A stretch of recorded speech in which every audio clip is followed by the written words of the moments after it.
about this for a long time.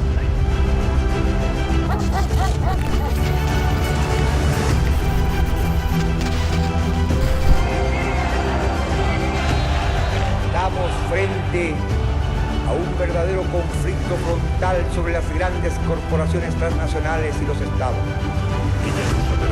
Searching for a problem that does not exist. Whoa, Jesus Christ.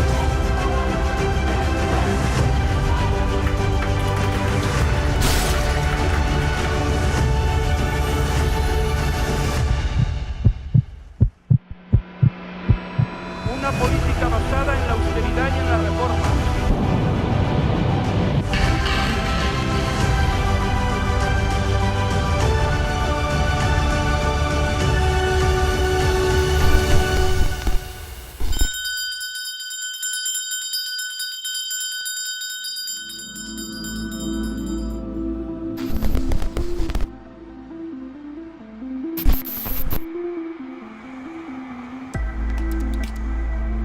El sistema económico necesita que las empresas transnacionales aumenten ganancias y riqueza de forma continua. Hay que encontrar nuevos nichos de negocio, nuevos territorios, recursos, bienes, servicios, objetos de consumo para sostener este crecimiento. Y lo colocan en esa especie de mito neoliberal, ¿no? de la transnacional, allá donde vaya, transfiere tecnología, crea riqueza, paga impuestos y además luego trae riqueza al país de origen. Los trabajadores de esa empresa viven bien y esto es una falsedad, ¿no? No hay más que evaluar y medir. Telefónica, ¿qué ha hecho en Colombia? Repsol, ¿qué ha hecho con los mapuches en Argentina? El BBVA, ¿qué hace en México? Y comprobaremos que no es cierto. Y lo que denunciamos no es que haya malas transnacionales o buenas transnacionales o no sé qué, no. Lo que denunciamos es un sistema, son causas estructurales creadas por los estados, por un montón de factores que hacen que hoy una transnacional puede hacer corrupción en impunidad, puede evadir el impuesto con los paraísos fiscales y puede destruir el medio ambiente y violar los derechos humanos también en la impunidad. Entonces, lo que vemos es que hay un sistema creado para eso, ¿no?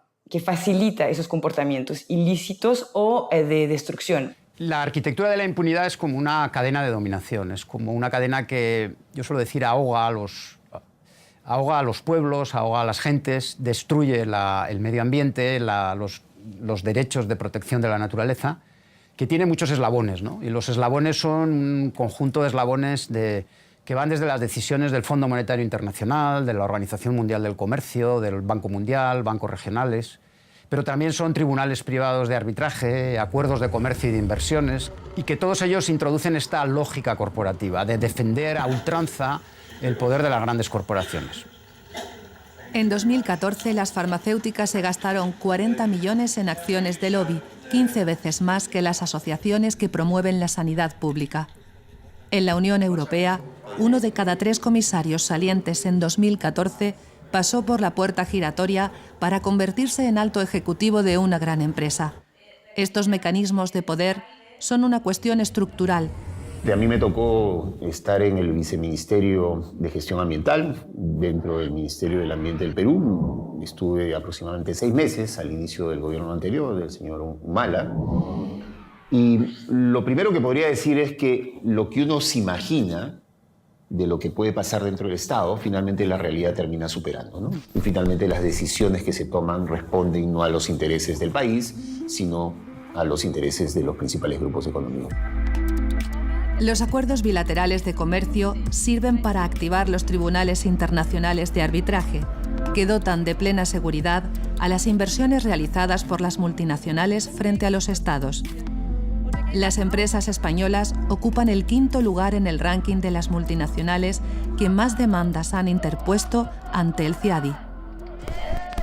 Se conocen más de 700 casos donde empresas privadas han demandado gobiernos ante tribunales internacionales de inversión, que son sistemas de arbitraje donde ni siquiera hay jueces, sino 3 árbitros que deciden si una medida tomado por un gobierno, tomado por un parlamento o incluso un fallo judicial son justas o injustas. Entonces crean un sistema judicial paralelo un sistema de justicia para ricos, para las grandes corporaciones transnacionales. Por lo tanto, el primer elemento es que un particular puede demandar al Estado y no viceversa. El Estado no puede demandar a la transnacional, lo cual es una reciprocidad muy loca desde el punto de vista jurídico. Muchísimo menos los pueblos, los ciudadanos. Entonces vemos que justamente los intereses económicos también crean el derecho y el paradigma internacional de hoy, donde la lex mercatoria obviamente es mucho más fuerte y mejor elaborada que el derecho, la protección de los derechos humanos y del medio ambiente, y la idea es justamente luchar contra esta asimetría y decir que la primacía debería de ser siempre de los derechos humanos, ¿no? Un caso paradigmático de violaciones de derechos humanos en el ámbito corporativo fue el derrumbe de Rana Plaza en Bangladesh. El caso del Rana Plaza, hace 4 años en Bangladesh, de ese edificio de 8 plantas que albergaba fábricas, subcontratas, proveedores de grandes compañías de moda occidentales, entre ellas Mango, El Corte Inglés, H&M, es seguramente el ejemplo más sangrante de violación de derechos humanos en toda la historia de las grandes corporaciones transnacionales. Más de 1.100 muertos, más de 2.000 heridos por trabajar en pésimas condiciones, hacinados en un edificio que tenía grietas, donde las propias trabajadoras, porque la mayoría eran mujeres, ya habían denunciado el estado ruinoso del edificio en múltiples ocasiones y fueron obligadas, la misma mañana del accidente, no, de la tragedia, del derrumbe, de la catástrofe, fueron obligadas a entrar en el edificio en contra de su voluntad por los capataces, por los jefes de planta, y horas después, a las 9 de la mañana, en plena hora punta, el edificio se vino abajo y hubo más de 1.000 muertos y 2.000 heridos. En los años 90, los pueblos amazónicos ecuatorianos iniciaron una campaña de denuncia contra la multinacional Texaco Chevron por numerosos delitos ambientales intencionados en su territorio. 2 culturas indígenas se extinguieron por completo, desaparecieron. El pueblo Tetete y el pueblo Sanzaguari, ¿sí? Entonces hay un ecocidio, hay un etnocidio, hay un genocidio de la empresa Chevron que causó intencionalmente en la Amazonía ecuatoriana. Por ese crimen ecológico, cultural, humano, ambiental, es el que desde hace 24 años atrás, el 3 de noviembre del año 93, 30.000 indígenas y campesinos planteamos una acción judicial en contra de Texaco, hoy Chevron Corporation, en las Cortes de Estados Unidos. Nuestro objetivo fue que Chevron pague por el crimen ambiental cometido en nuestra Amazonía. Yo creo que estamos viendo como un giro o una vuelta de tuerca del capitalismo globalizado, en el cual se está volviendo como más expresa y más directamente violento. Entonces, si antes jugaba un poco más a la seducción, al seducirnos de entrad en el juego, porque este juego os puede favorecer a todo el mundo, puede colmar vuestros deseos de éxito individual, ahora que vamos viendo que eso no es cierto, se está tornando como mucho más violento. Y entonces se quita de en medio todo aquello que efectivamente pueda ser algún tipo de cortapisa al propio proceso de generación de beneficios, ¿no? Y en concreto sí que creemos que hay como un ataque expreso o más violento todavía, más virulento contra las mujeres defensoras. Hay una línea de ataque directamente, o sea, tienen líneas de ataque. Los ataques a los pueblos originarios, los ataques a defensoras y defensores, ataques que también son, para defensoras, son permeados por enfoques de misoginia, de odio, de violencia sexual contra nosotras, torturas psicológicas, aprovechamiento de las exclusiones, de que no tenemos acceso a justicia, o sea, tienen sus líneas. El poder corporativo es un poder heteropatriarcal. Y su primer territorio de expresión es el cuerpo de las mujeres. O sea, el primer territorio a violentar es el cuerpo de las mujeres y desde ahí lanzas a todo el conjunto el mensaje de ojo, ¿quién domina aquí la vida del conjunto? ¿Quién domina la vida del territorio, del ecosistema y quién domina la vida de quienes habitan este territorio?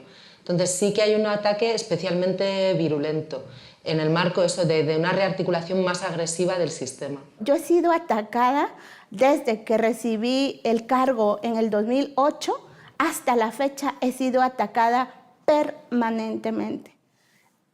he sido atacada, me han intentado asesinar.